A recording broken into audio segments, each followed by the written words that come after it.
Hello, and welcome to the mentorDINO YouTube channel. I'm your host, Caitlin Rozier. I am an architect and founder of mentorDINO. Each week, I interview amazing professionals in and around the architecture, engineering, and construction industry to help foster learning, growth, and inspiration in others.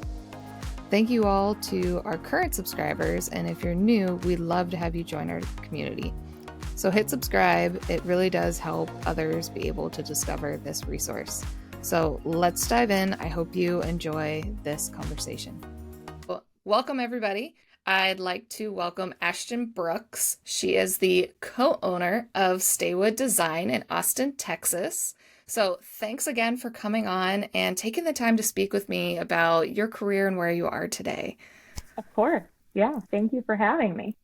Yeah, so beyond my small introduction, would you mind introducing yourself, your company, and maybe a little bit about your experience and what you're working on right now? Of course. So I am not an architect, even though I own an architecture design build firm. My career started in the worst part of the Great Recession, and I first was trying to get into advertising. My little naive brain thought that seemed like a great career choice, which I have to say it was for, everything I learned, but I'm glad I did it, but I'm glad that I'm out of it too. So I graduated undergrad in 2009 with a marketing degree and an international business minor. I was trying to get a job in advertising, and it just wasn't happening. Firms were literally disappearing every day. People were getting laid off by the hundreds. And I kind of had this realization that hey, this isn't going to happen right now.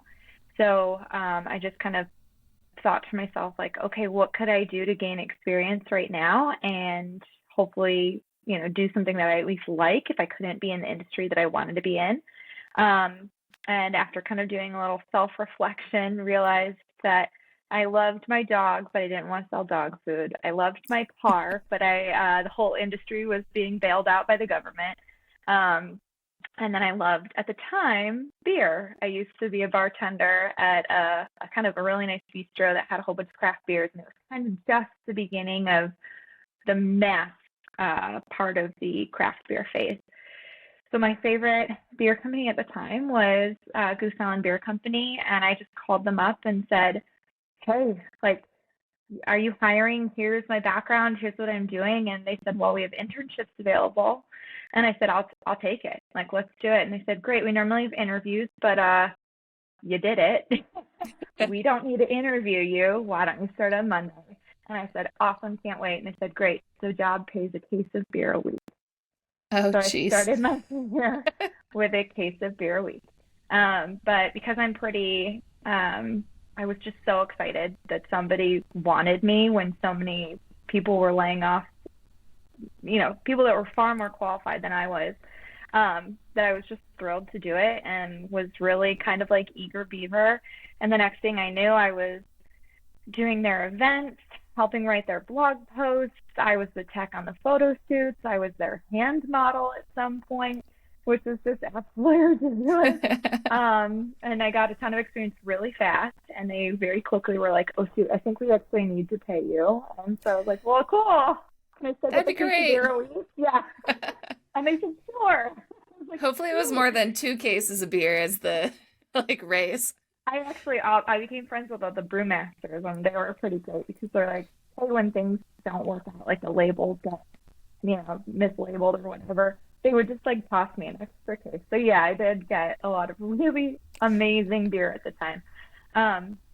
Not that I drank a ton of it because I was trying to work, so it was kind of a little futile. But luckily, all that hustling kind of paid off. And 6 months later, I had gotten a call from a very large ad agency called Leo Burnett, and they said, hey, can you come in for an interview? And got the job there. Ended up working there for 5 years. Launched, I think, close to 14 different projects worldwide of all different kinds.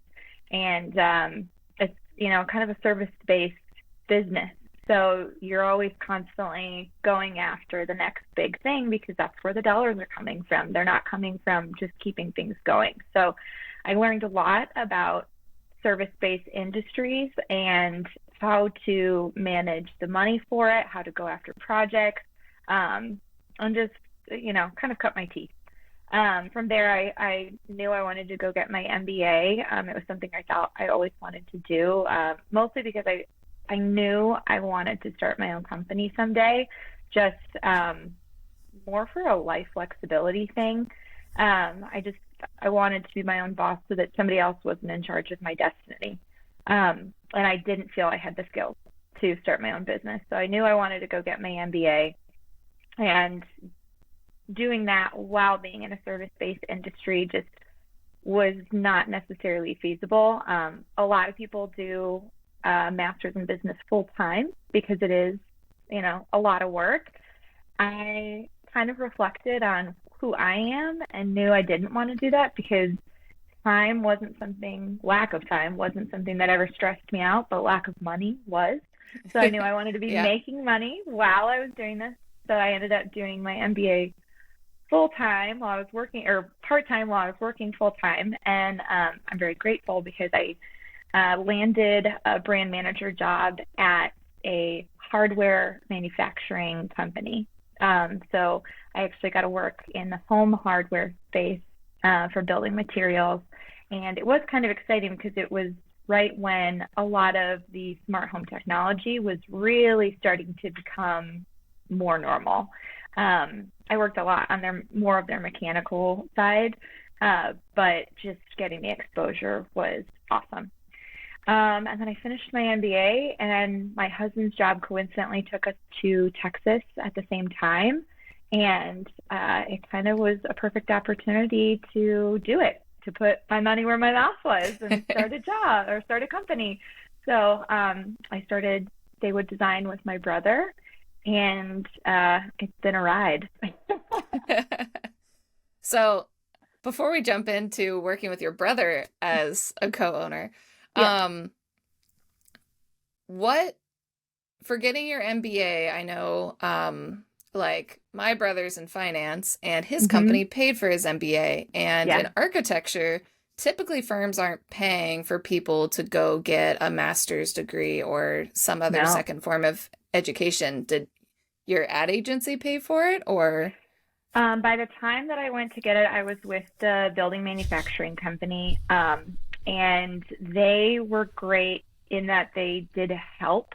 It still was nothing compared to the total cost, percentage wise, but I was very grateful because it was still thousands of dollars. Yeah. But otherwise, no, I had to do it on my own, and I knew I really, really wanted it. So again, I was more concerned about the financial side when I went back to school, and that was part of the reason I did work full time is not only was I having help to pay for it, but also I was paying it off before any of the interest started to kick in. And I still have some of that left. And, being a business person, you kind of start to weigh, okay, percentage of the loan once you get it refinanced versus percentage of interest back from other investments. Do I want to pay it all off or do I want money in my investments? And the only reason I still have any is because we put money into our investments, which has a better yield. So, Yeah, yeah. definitely. And do you find, I guess, looking at your experience with working in the service sector and going after work versus getting your MBA, which one do you think has played a bigger role in your current role of owning a Oh firm? gosh, Like, that's hard to say because for our firm, we purposely run lean. So I wear a lot of hats. I do the marketing, the accounting, the sales, the website building, kind of general operations. Um, and I would say my MBA definitely influenced the way that I structured the business. But as we're growing, a lot of that service industry based background has like come back again. And I'm like, ooh, that feels not so great sometimes. Those hard lessons you learned back in the day that you're kind of like, oh yeah, I remember this. So, Yeah. but that's okay. I'm glad that it's like this isn't my first rodeo, and I'm happy to have both. So I would say, yeah, MBA from a structure standpoint, and then service based, kind of on the more day to day. Yeah, because if somebody's starting their own architecture firm, not Yeah, everybody has their MBA, no, but most of the time, none of us go in having that service background and right, knowing how to run a firm until you kind of jump into the deep end and figure it yeah, out and yeah, learn those lessons, or you start having some experience locally. But yeah, yeah. Well, and that's kind of what started my brother and I being partners was he realized, hey, you're a lot better at some of these things than I am, but I'm not an architect. He is. So I could never do what he does. And it would be a very different business had we not done it together. yeah, so how did that conversation start with you Yeah. guys thinking of coming together, you knowing you're moving to Texas and starting fresh? Yeah. I always wanted to start my own thing. Um, and my brother is so sweet. He always wanted to start something with me. I'm like, oh, okay, well, cool. Yeah, let's get together. And we had chats about it, not necessarily specifics about the industry we wanted to be in, but we had talked about like, hey, we should start something together. And we had talked about land development, not solely being necessarily residential designers from like individually designing for like one family, but doing something on a larger scale. And that's still a dream of ours, but we kind of assessed a few different markets and based off of his skills, specifically with certain designs that he had done and clients that he had worked on previously, we landed where we were. I do think it's one of those things like I've had so many people say to me like, "Oh my gosh, I could never work with my sibling." And for me it was like, "Oh man, like we've done stuff together our whole lives. Like, it's a lot of fun. Like we kind of are just giant dorks when we're together working. Like when we're not face to face with clients, like we're sitting there making like silly jokes. So it kind of is this nice balance of like he does his thing, I do my thing, but then when we are together, it's fun stuff. Yeah. I'm a middle child and I got brothers on both ends. Yeah. So Well, the fun, I yeah, just we look do at them like, actually. hmm. We have a younger sister, but she's a lot younger than us, and she's not part of the business. And when we first started it, we said to her like, "Hey, like we're doing this thing, and someday we would love to do one, all three of us, and to have like another company." And she kind of looked at us like, "Yeah, no, I'm good." We're You like, guys are "Okay, crazy. cool. Yeah, I mean, love us as much." Now, when you guys were starting the company, do you have Hmm. any advice for somebody else looking to start their own firm? Oh my gosh, so much. I think my background has uh, lent itself to doing a very specific approach, specifically from the finance side. Uh, I would kind of like my two biggest pieces was understand cash flow, and then my second big piece is understand your sales cycle. So when you start a firm, sometimes life just leads you that way. Like there's so many architects that own their firm that I kind of like, hey, how did you get started? How did you get your first clients? How did you, branch off on your own?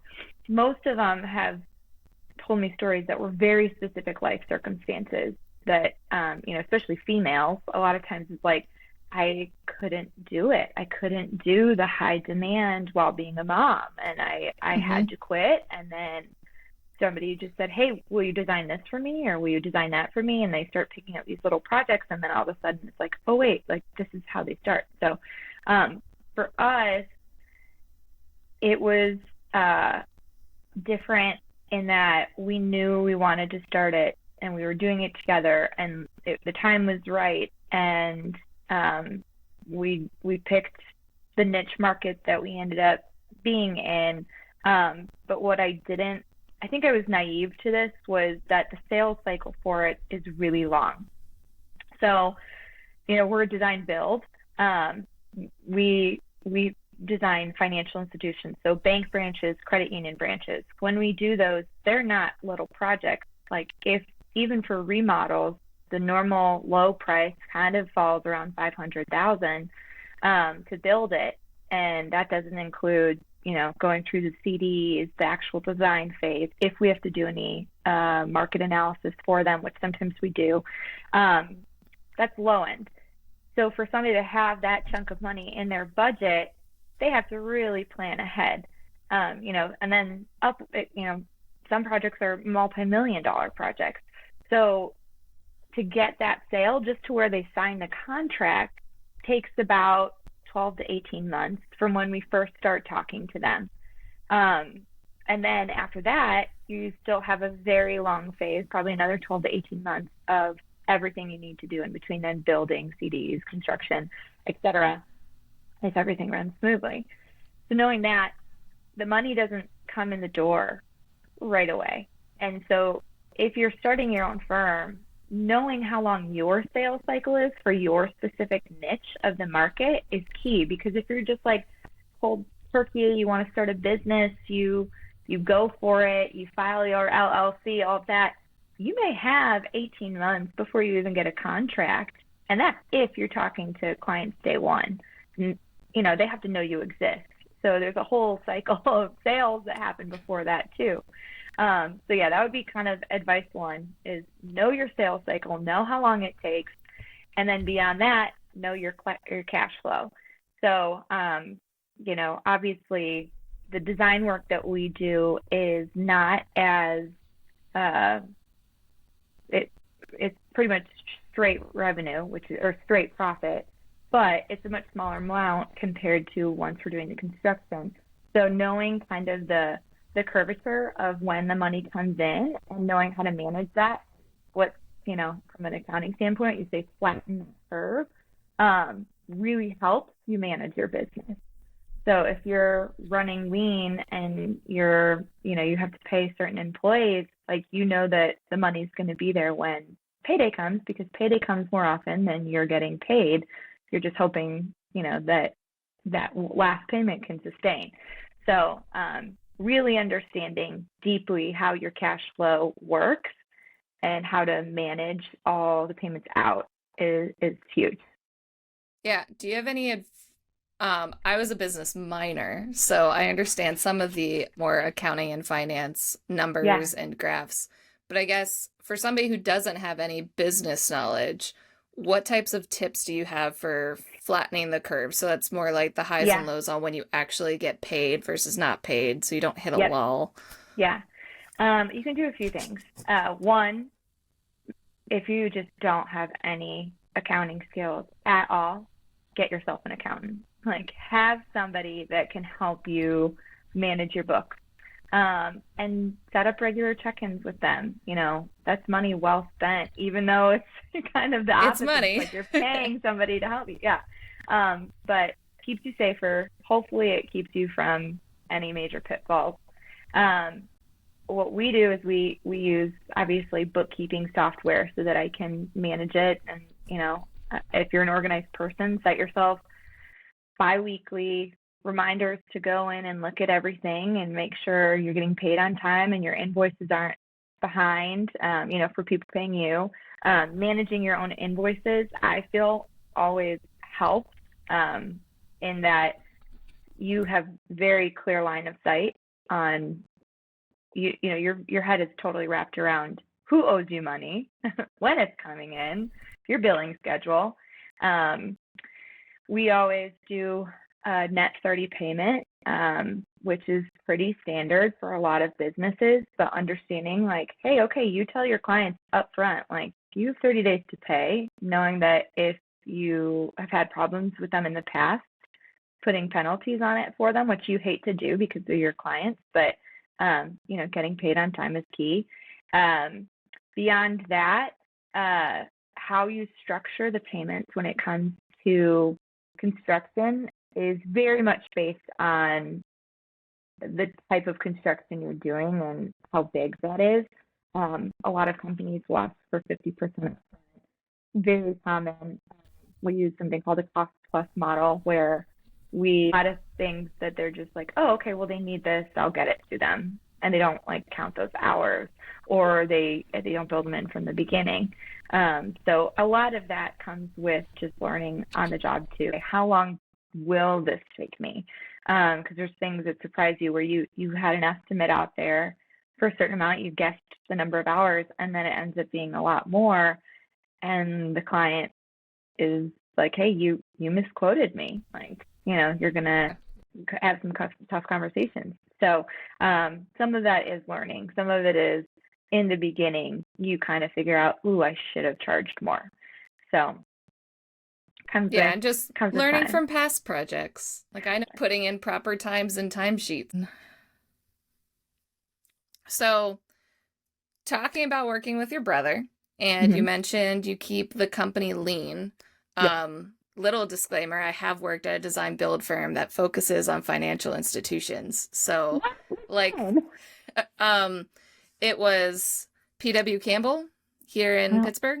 They work oh my kind of gosh. all up and down the East Coast. Okay. So that Yeah. was my like little insert into like, oh, okay, now I know what Yeah. the cash flow distributor things are. It's like as soon as you get in a project type, you The start to like financial equipment. I know it's a whole learn other all the part of equipment. design. Yes. Yeah.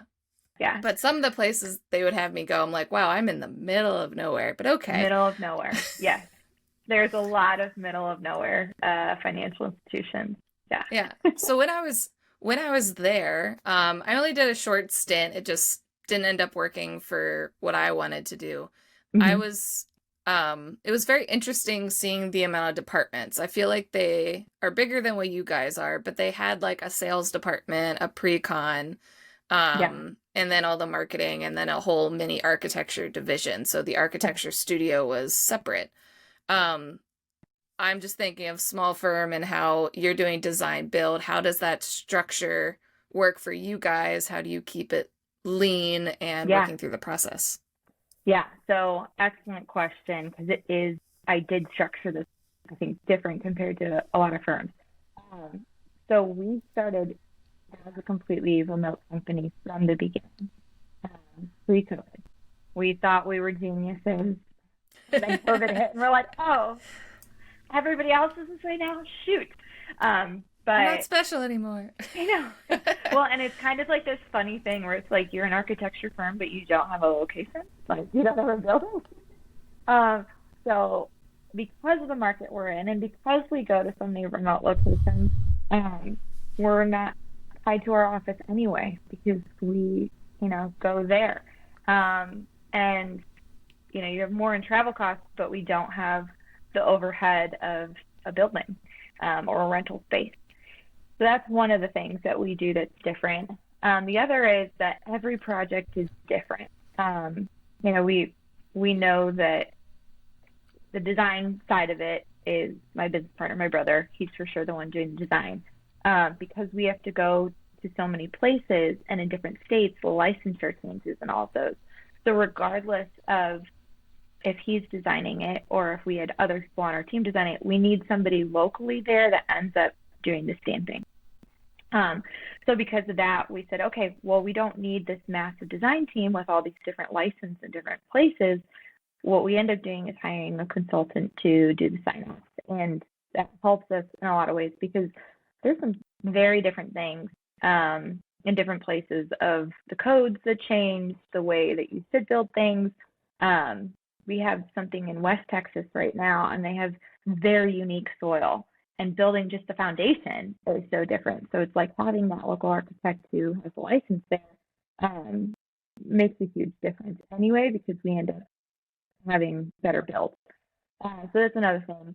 The other is a lot of our employees are 1099, so we hire them as need be for specific projects. So we don't have a interior designer on staff, but we have a handful of interior designers that we've worked with in the past that we go to have that done. And I think kind of what helps with that, like that's not always something that firms like to do because they're like, well, what if they're not available, or what if this doesn't work out for them time wise.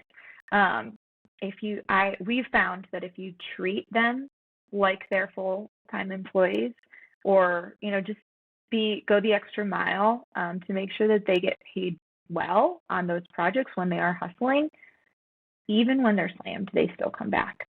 I think they like working with us just because we're nice to them. And I know that seems so basic, but we try really hard to be. So it really does kind of help you find almost like partners that aren't even at your company. So Yeah. that's another big thing that we do. And you're not going to need the same people on every job for specific reasons. We also, because we focus on financial institutions, and a lot of them are community-based, and that's something that we actually value. We love community financial institutions because our dad was actually a manager of a savings and loan back in the day. It kind of is like a passion for us to work with them.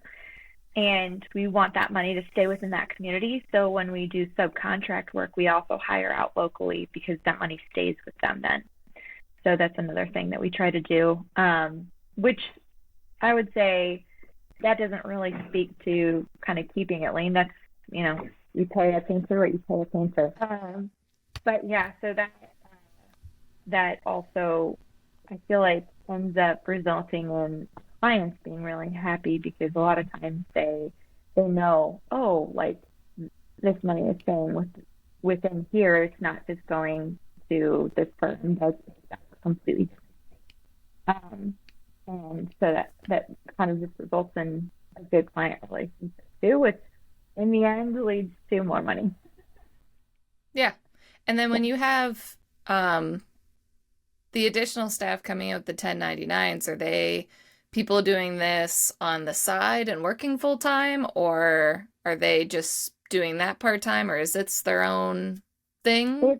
It's a little bit of a mix based off of who we have now. One person, it's like their own thing. They do it as projects for us and for other firms locally where they're based.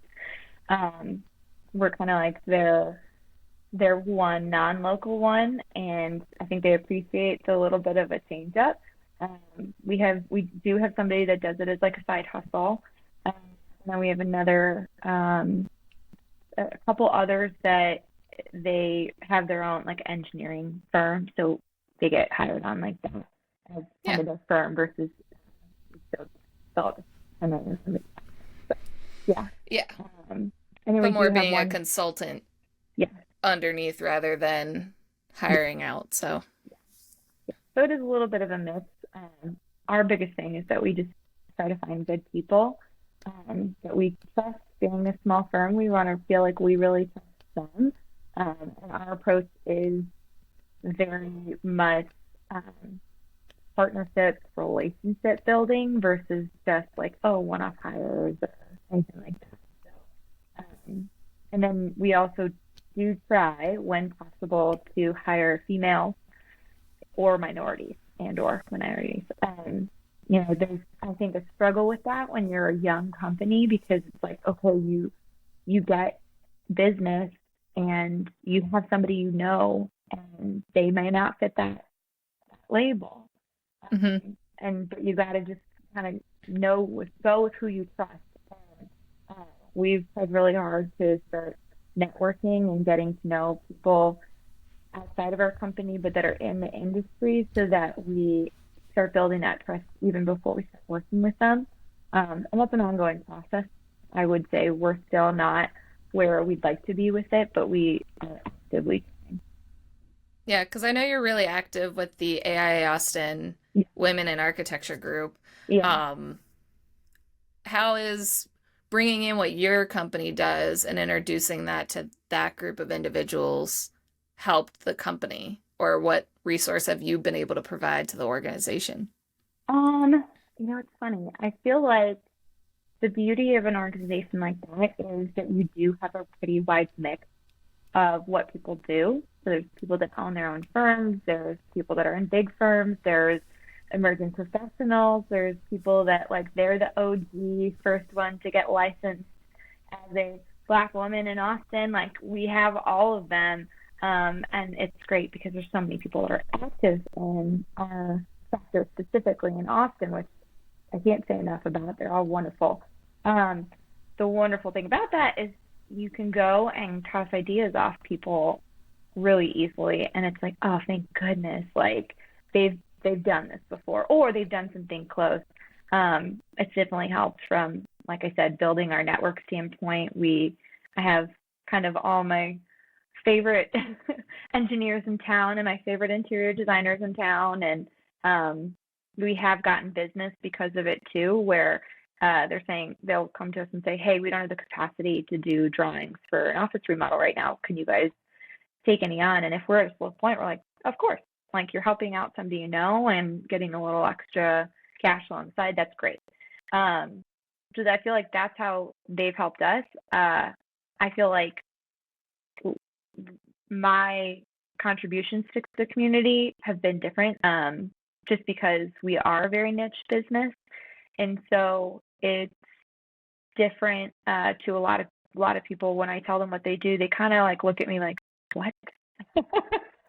Sorry, what is it that, yeah. And they understand that we're a niche firm, but they don't understand why financial institutions. And I usually say, because of their security component, it's a very unique business. And then they're like, oh, got it. Yeah. They don't always understand why we are nationwide and not based in one place. And again, it has to go to that specialty designer that these financial institutions seek out, specialty builders instead of just local.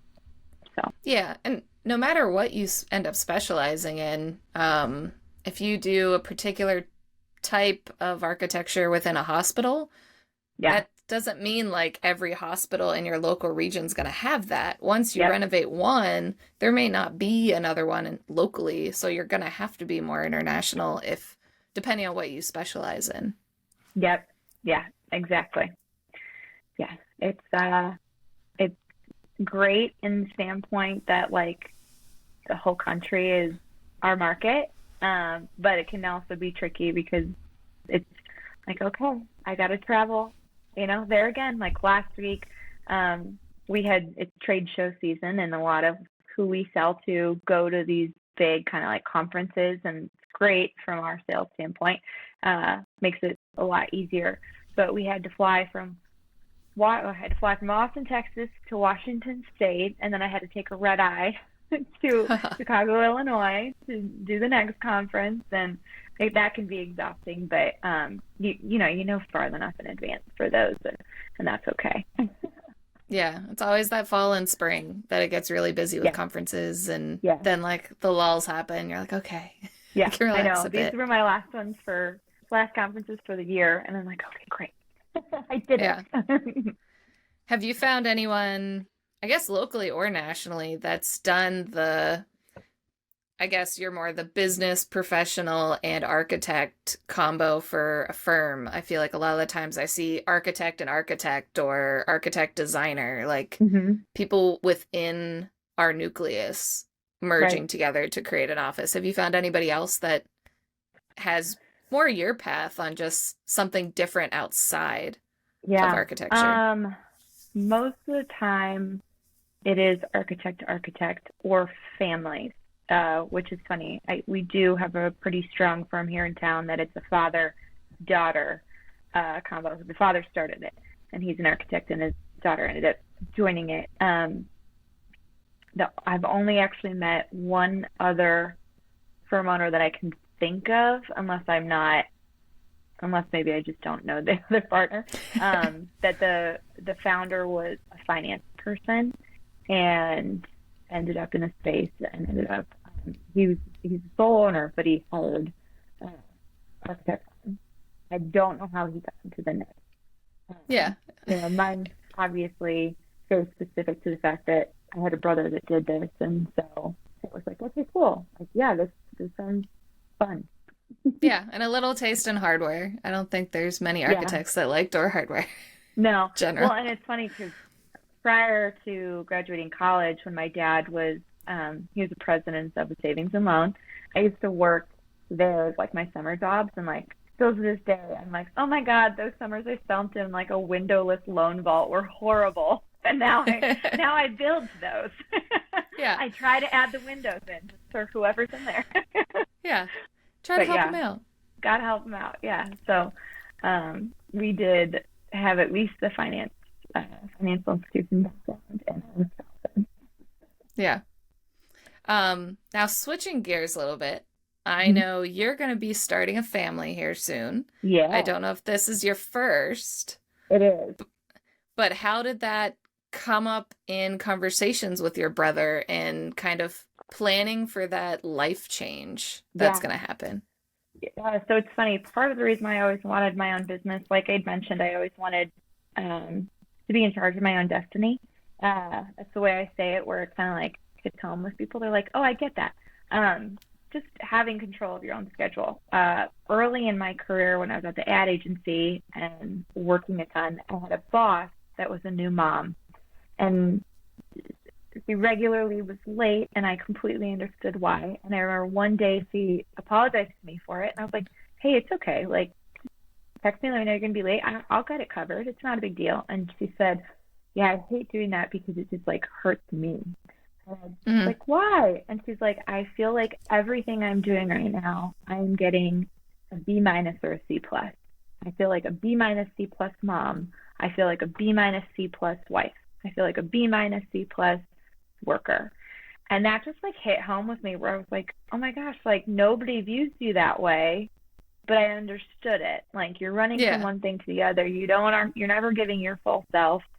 And obviously even since then we've learned so much about as a society how much moms give. And I just kind of thought to myself, like, I don't ever want to feel that way. And also I don't want to have to miss baseball games and ballet recitals because I have a deadline. Like I want to be able to manage that better, to take on what I can take on at that moment in life. And so part of the reason I wanted to start a business at all was because I knew I wanted to be a mom someday. And luckily, when your business partner is your brother, you have a pretty good idea of what each other's life is like for the most part. He himself is Yeah. a dad. He has two boys, one's 7, one's 4. Um, so still very much at the point where you are a full-blown parent at all times. Yeah. So he is very understanding of that kind of lifestyle. And then also he knew it took us longer for life reasons. And so he was very understanding about the timeline of when we had wanted to have kids because it was delayed compared to what we were hoping. So when we started our business, he knew at some point, yep, like she's going to be caring for a kid. And he's my brother is beyond sweet anyway, but we are expecting. And he said, like, oh, okay, great. Like, I'll take on some of those things. And part of me is like, no, no, I got this. You stick to what you know. I'll stick to what I know. Yeah. But it is nice to know that, like, if I needed that help, if I could probably just give him really specific directions on something to tackle so that it can fill that gap. Um, Luckily, it's like, when you're your own boss, you get to choose your maternity leave. Obviously, there's certain things with your business that you got to keep going, and I made sure to knock out a ton of stuff this year to kind of get it to where it needed to be from a sales standpoint, a marketing standpoint. Um, all the trade shows happened, and then I said, okay, at a certain point, I'm saying no more. And so that really helped too. But it is something that, if you know that you want to own your own firm and you want to become a parent, you have to really think through. I'm very grateful for the fact that my significant other has a job that is a regular salary paying job with great benefits. So if I, take a small break to go on maternity leave and my sales potentially dip, we're still financially going to be okay. That's all part of thinking through life, knowing where your health insurance comes from, who's going to have your back if you can't do something. And I do think people are pretty understanding. And if anything, you think certain parts of it are going to be really hard conversations. But then when you start having those conversations and people are just exciting for you. Like it's actually magic where, people that are my clients have been excited for me. And I'm like just floored by that because I'm like, oh, thank you. Like the timeline that you were hoping for can't be achieved, but you kind of don't seem to mind. To Like that's mind. amazing. Yeah, thank you so much. So that's been kind of a beautiful little part of it too. Is I tried really hard to get to a point where everything was going to be taken care of, but then everybody else being excited, it's just kind of been this like cherry on top. Yeah. And I know with starting a company, it can be a lot and putting Yeah, in extra hours to get everything kind of settled and in place. yeah. Um, how do you guys currently balance that? Are you both still working like a lot of overtime? I know your brother already has two kids. Was it already kind of Yeah. structured of, hey, we're only working 35 hours a week and that's what our cap is and only push? Or how does that structured time-wise? For me, it's a little bit easier, and I admit that because I'm not the one that has to, once we get a client, do the design Do work. Yeah, go do that part. So for him, it's not as easy to structure. Where for me, it is easy to structure. I made sure, again, looking at those cash flows, that certain monies were not going out. Certain investments into different marketing efforts or parts of our business. I said, okay, pause that, just to kind of help with that scenario. I'm grateful that when we have a kid is right where we kind of have a quiet point of the year every year. It's just the nature of kind of the sales cycle that we are in. So I didn't try. That was an accident, but it's a really great accident. a I was happy like, accident. woo, it happened. Yeah. So that's been good. And yeah, I think one thing to just kind of consider when it comes to, and this is a little different than what you asked, but it's on my mind, is when you start your own business, it's going to be emotionally hard at times or great at times. I really underestimated that. I cannot believe how emotional owning a business is. Like every win is it makes me ecstatic. Like I feel like every time we have like a good client come in, I want to like pop a bottle of champagne and act like I just graduated college again. Like I'm like, oh my gosh, like we did, and it's like, okay, we've done multiple of these. So why does it feel like, oh, it's still such a big deal? But it just does. But then likewise, like when you don't win, it hits you so hard. It is like you feel like the world has punched you in the face. So when it comes to, kind of managing the rest of life while having a business, it's exhausting. So I think, working towards parenthood, and knowing like I have these highs and lows with business, and I feel like I'm a real even keel person generally. Like I don't get anxious. I'm kind of happy I'm pretty happy most of the time. Like I've always just had that personality. So all of a sudden having these highs and lows has been like, woo, oh my goodness. And then, planning for parenthood on top of it is like, it's a lot.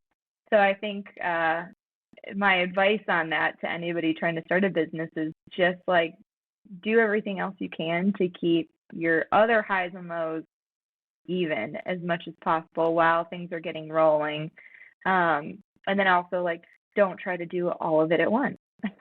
Don't start a business and start a family at the same time, or move across the country or buy a new house at the same time, or any of that, because it's like, okay, like just starting a business is going to be hard. Just starting a family is going to be hard. So luckily Yeah. mine didn't fall at the same time. But I'm sure it happened.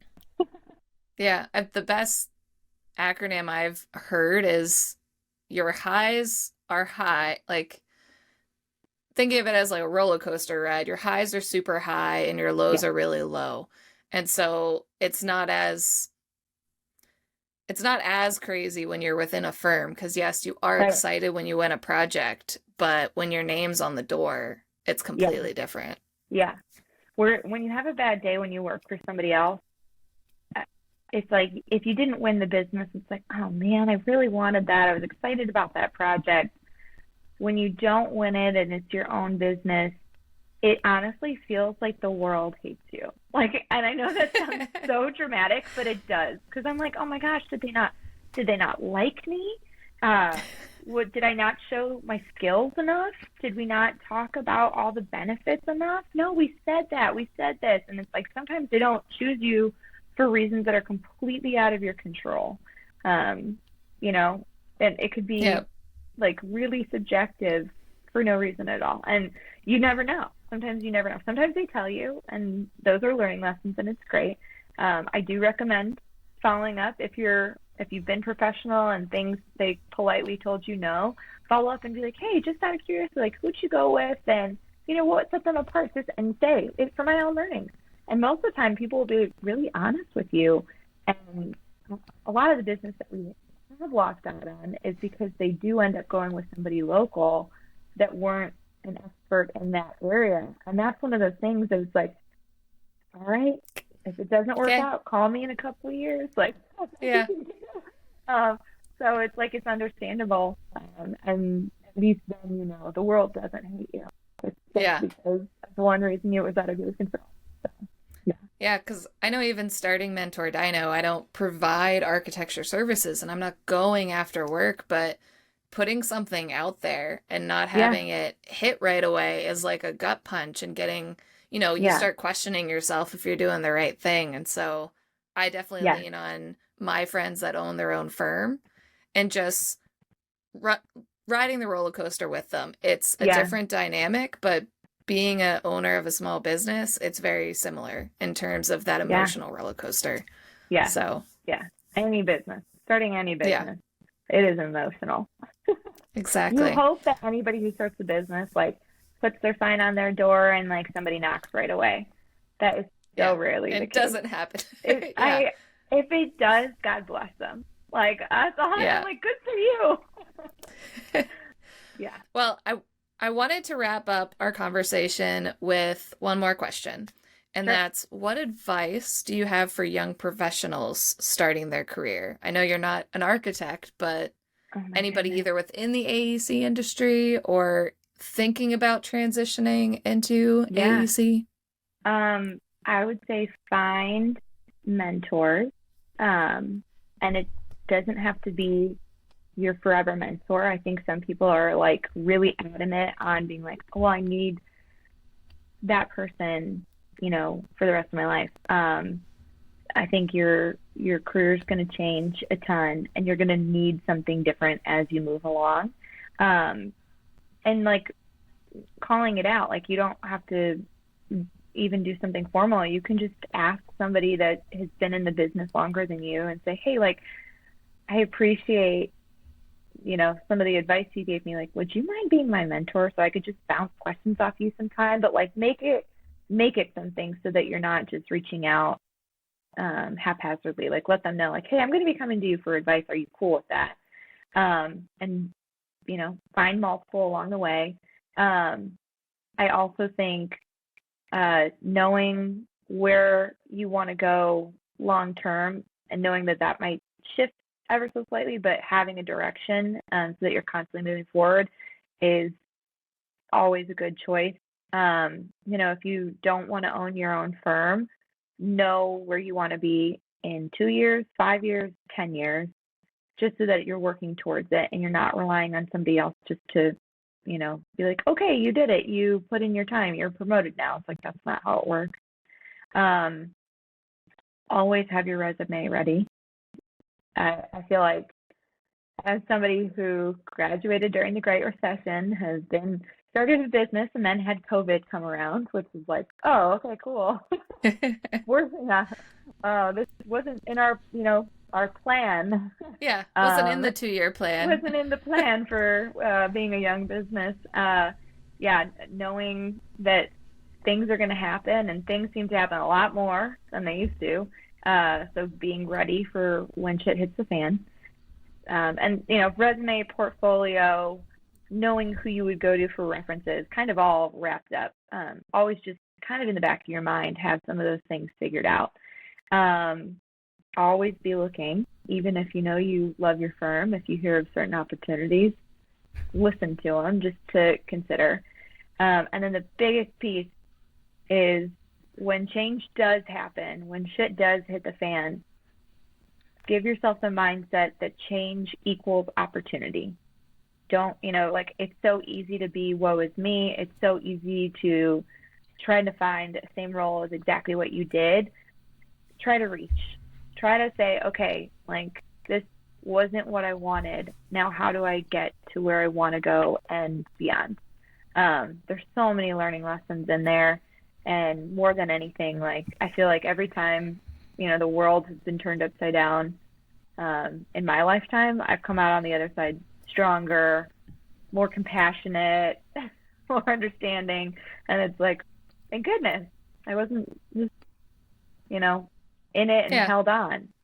So, Yeah. Or even just relating back to you guys moving to Texas. And then it was, okay, now's the opportunity. You've always known you wanted to own your own business. But I'm sure when you created that goal that 10 years out, you want to own your own business, that I highly doubt you picked architecture, design, build firm as that identity.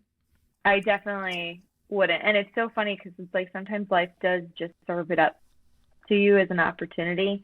I loved working at the building manufacturer company. I loved it. One of my favorite jobs I've ever had. I graduated with my MBA while I was there. I loved it so much I was tempted to not make a change. Like if I had stayed in California, I probably would have kept working there. And not to say that maybe other great things wouldn't have happened at that company, but I went to get my MBA for a very specific reason.